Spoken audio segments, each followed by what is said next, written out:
She already introduced me. But basically, my work is rooted in a single powerful truth. And I just wanted to take 30 seconds at the beginning just to sit in that for a second. And that is Psalm 139, which is just how fearfully and wonderfully made we are. And as we look at this verse, we see that God didn't just make us, but he knit us. And as a functional nutritionist, I work a lot with figuring out like root causes. And a lot of what we deal with is interconnected. Like, I mean, Amanda touched on it, like digestion, nervous, like all your systems are knit together. But 3 things I want you to know, and I'm going to run through them kind of quick, is that our bodies are amazingly designed. I mean, just this picture just makes me smile. Just how intricately designed we were created, and we weren't created without a purpose. And then second, sorry, that says number 1, but the second point is your diagnosis is not a dead end. Whatever brought you here today, if you're looking for more clues on anxiety or depression or anything like that, it doesn't have to define you. Sometimes we get caught up in thinking what we've been diagnosed with is like a dead end and there's no way out and I'm just anxiety and that's just who I am. But it doesn't have to define you, because our bodies are wonderfully made and they are designed to heal if we provide the proper nutrients. And then last thing is your story matters. So whatever brought you here today, it matters. I don't think anything is coincidence. So you here today is important. And so I hope today I can share with you some practical tips that can help. We're going to be talking a lot specifically about nutrition, which is a really, sorry. Yes, and so today, so through my own struggles, like health struggles with like infertility and weight and depression, I also discovered that nutrition is one of those things that we can control and that actually impacts a lot. And so we're going to talk today, sorry, push the right button, about the food we choose. So this is Dr. Mark Hyman. He's one of the top functional doctors. And I just love what he says. He says, choosing what you eat is the most consequential act for your health and well-being. So what we put on our plates is a choice, and it's going to be like impactful.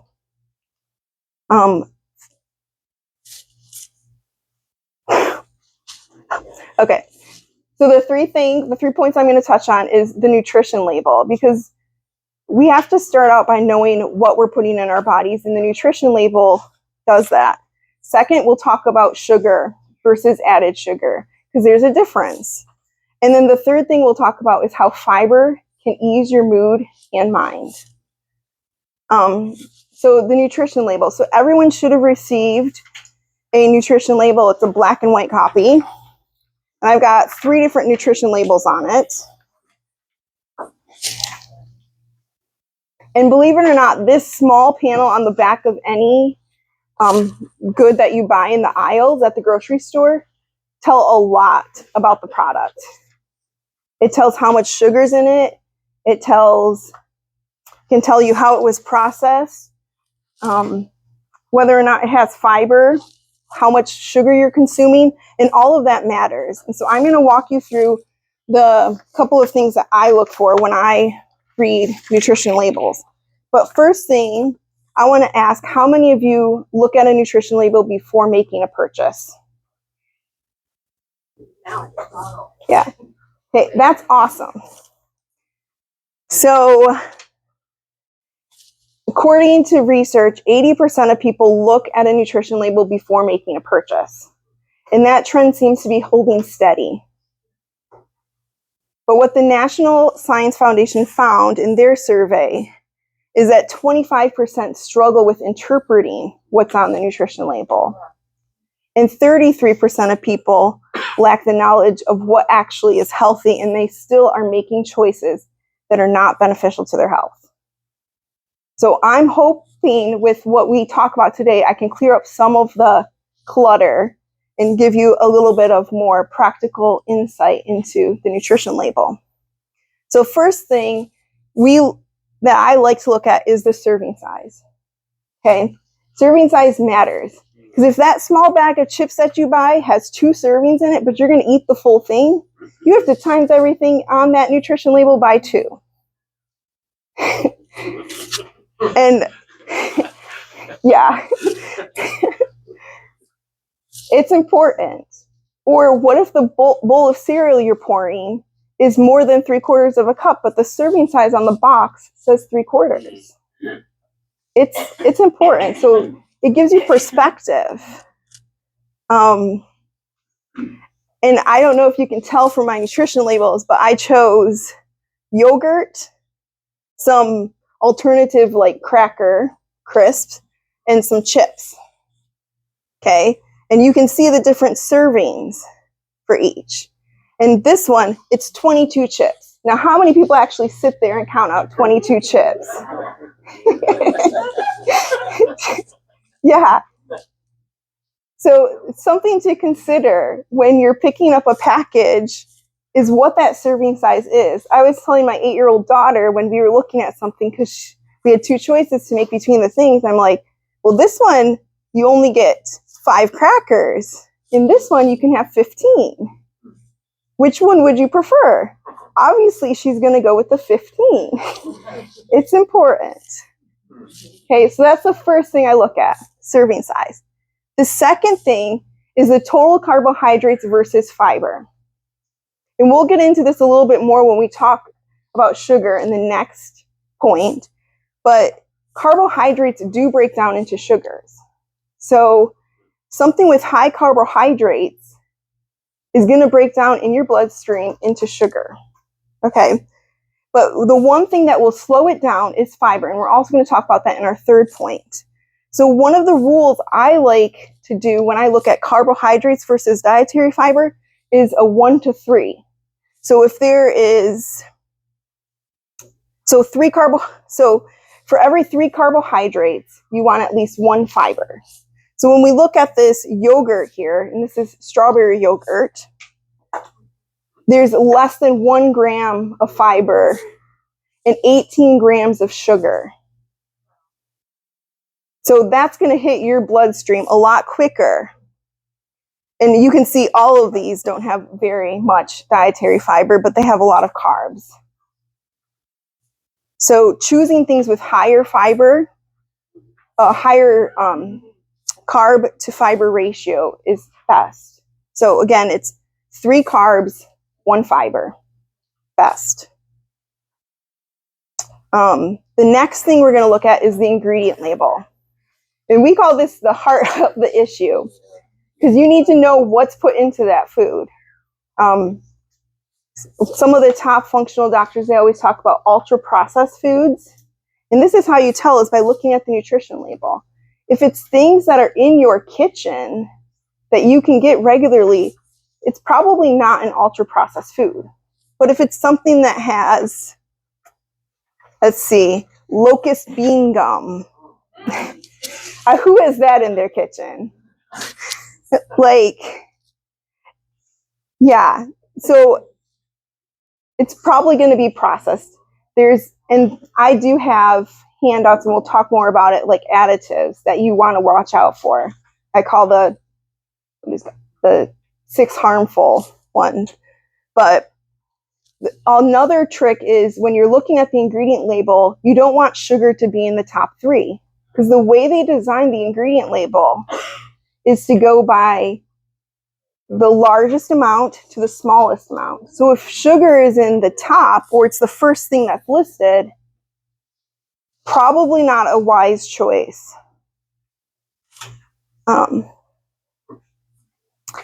Okay, and then a note on anti-nutrients. So we already know sugar is bad, and Sugar I consider an anti-nutrient because it does rob your body of other nutrients.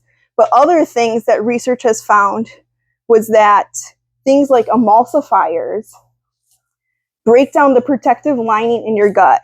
Now this here is a picture of what your gut looks like under the microscope. It has a nice protective lining. It's like carpet, like the shag carpet. But when you eat things with emulsifiers or things with other things, they trigger low-grade inflammation all throughout your body. And they're breaking down that gut lining. So that could be causing gut issues if you eat too much. It's just, I put in bold down here, or in caps.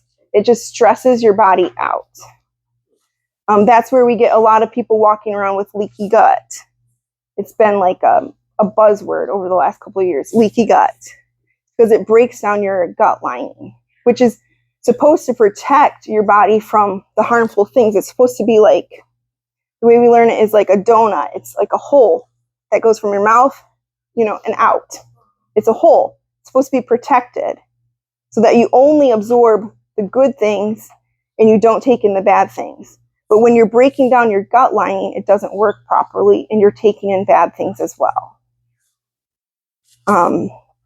Another thing to mention, a study I found linked ultra-processed foods, and again, those are the foods that, if you look at the ingredient label, most of the time cannot find them in your kitchen.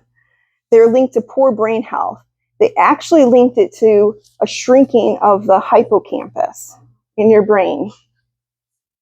And so you have a higher chance, if you're eating these ultra-processed food, of being depressed or anxious. And it promotes a bad cycle.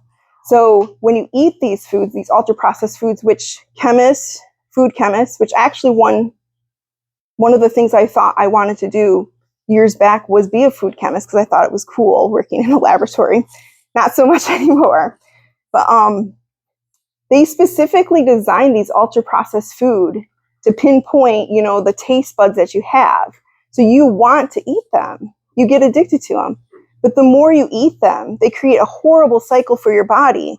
So you get feeling anxious, and then you crave even more ultra-processed foods. So it's a bad cycle.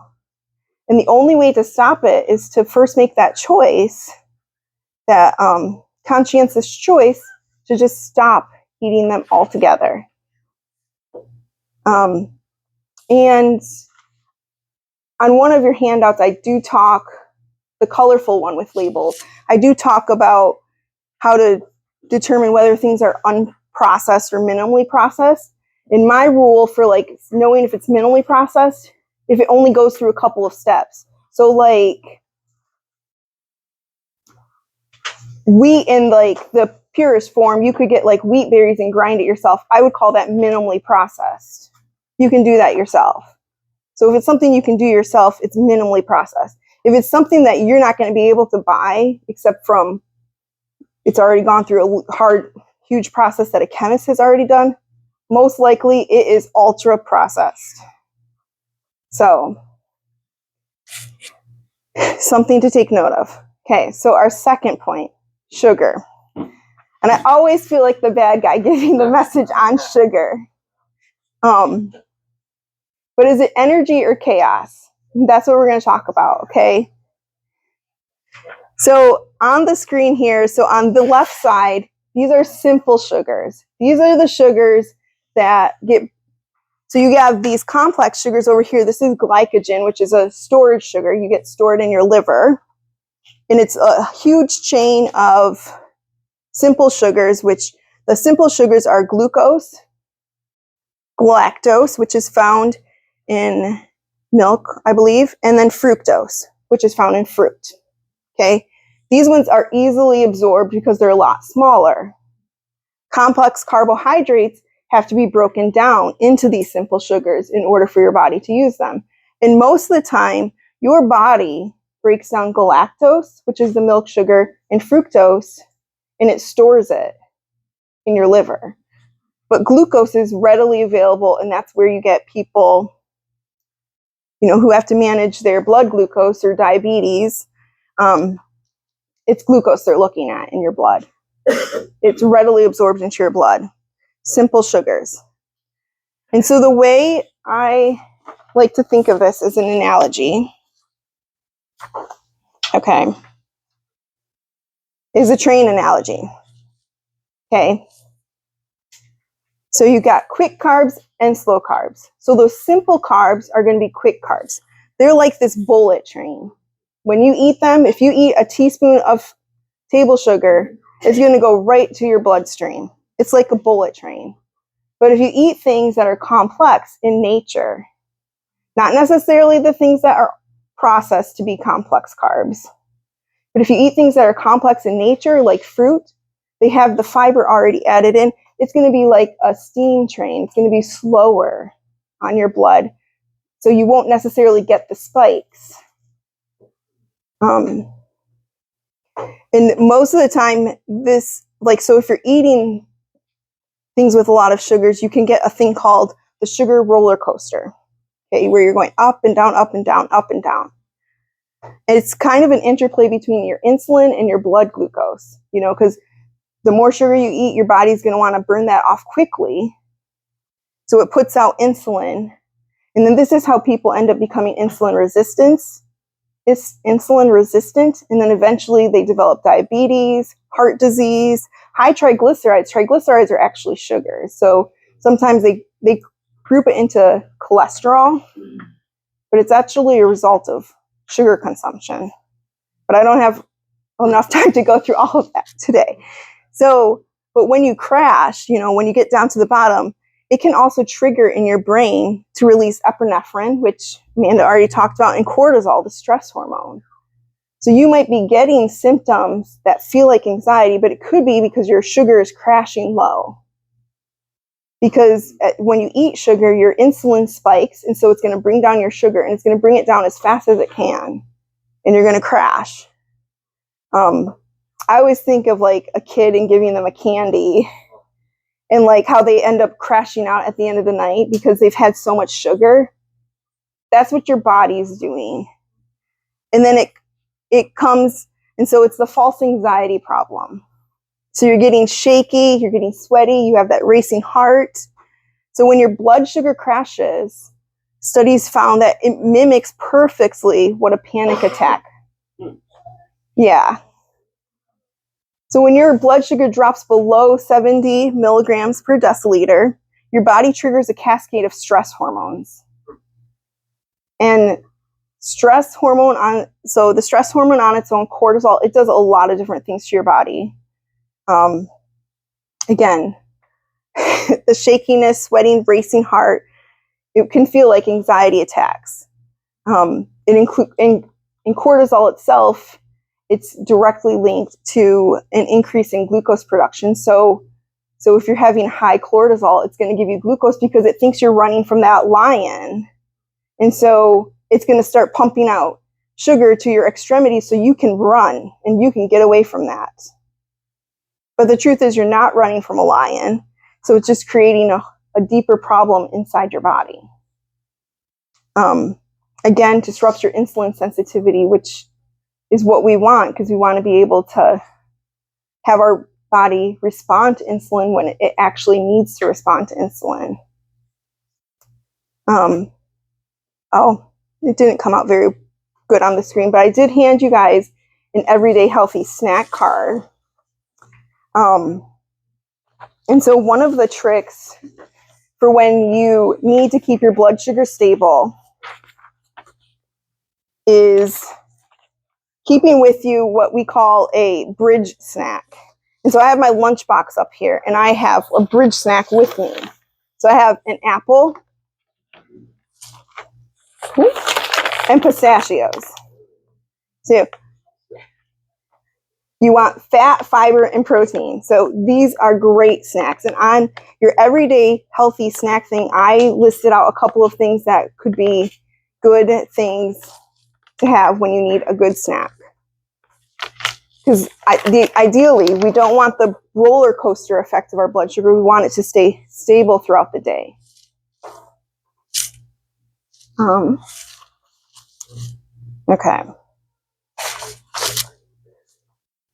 Okay. And one of those ways to keep your blood sugar stable is to increase the amount of fiber intake. Okay, I'm calling it peace to the gut. Again, as Amanda mentioned, it's your second brain. Your gut has been known as a second brain now. And one of the ways to nourish the gut is through fiber, because we have a lot of bacteria in our guts, and they rely on a lot of those fibers to make sure that your brain is like signaled that it's satiated, or you've had enough. So fiber feeds those gut bacteria. And we kind of talked about the vagus nerve, but the vagus nerve actually runs from your gut up to your brain. So it's that bidirectional pathway. So when you're feeding your gut fiber, it's sending signals up to your brain that you're okay, things are okay, and it's sending peace signals. But when you're consuming things like sugar, your gut is getting inflamed, and it's sending stress signals, flooding your brain and saying, we're not okay. Okay. So again, fiber for peace. And again, with the quote, like, choosing what you eat is the most consequential act for your health and well-being. Okay. So when it comes to fiber, so these are the daily targets that men and women should be getting. So it's anywhere from 22 to 38. And I have it arranged by whether you're male or female, and then age. And a good way, so some of my favorite sources for fiber, I love to do chia pudding in the morning, and it's basically just 2 tablespoons of chia seed. Sometimes I add in flaxseed as well, and then I just add a cup of almond milk, and then I either add some peanut butter powder, or you could do some honey if you want a little bit of a sweetness, or you can just eat it plain. Raspberries have great fiber. They're fiber powerhouses. Avocados, I love avocados. And then flaxseed too. And then the more you can target fiber things, you can lower your anxiety. And most Americans only get like 10 to 15. But again, you need to have a lot more. Yes.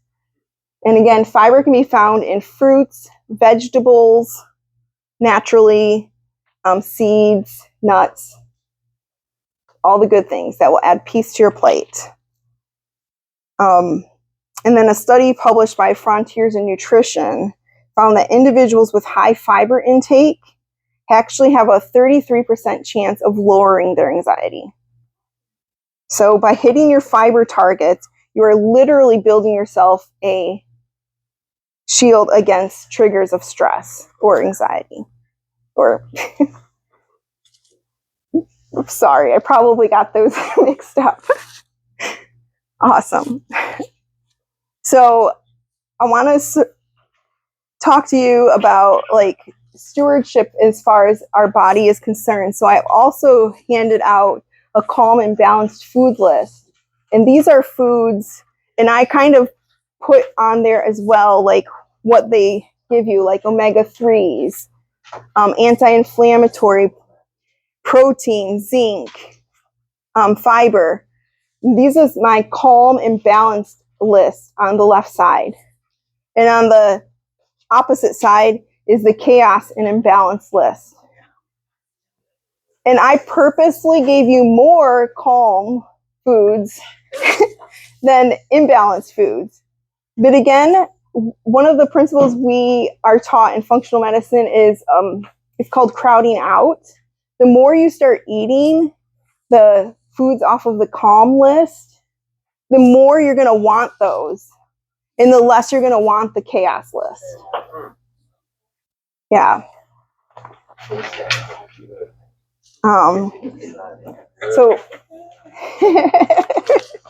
So feel free to use this guide this week.